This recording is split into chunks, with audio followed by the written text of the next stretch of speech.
One thing that I haven't talked about here too much is my surgery, the recovery process, and just all of that stuff. So basically, back in November, I had varicocele surgery on a few veins, and if you want, you can look it up to find out what that is, but basically, it's not the most fun surgery as well as it's not the most fun recovery process.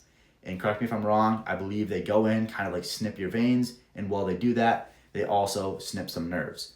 Now, in this process, they kind of clear you like 2 weeks after to like do anything that you want.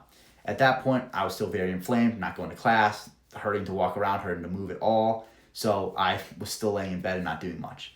But then a few weeks later, I was like, inflammation was down, and I was like, okay, they cleared me, let me go train.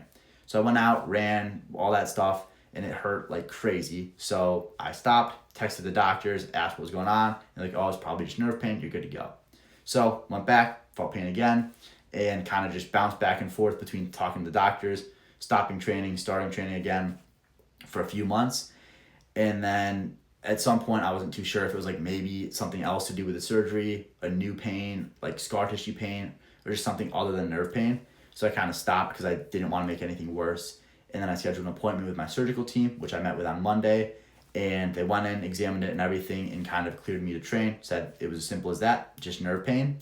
But they said with nerve pain, it takes time to grow back. So if you can tolerate the pain, train through it. If not, don't train. So for me right now, I'm swimming, biking, and lifting. Running still hurts like crazy. And I figure I can get other forms of cardio. No point in just hurting myself while I train. So yeah, surgery process taking a lot longer than expected, but they said recovery could be the next week to the next 2 months whenever those veins grow or whenever those nerves grow back. But one thing that I did want to say regarding this is a lot of athletes, a lot of people get injured and have surgery. And for me, I know personally it made my mind like a lot less happy. I wasn't able to train, which is who I picture myself as. And thankfully, I have a lot of good friends and family to be around me that I can talk to. But initially, I was pretty embarrassed about it. I didn't really want to talk to anyone.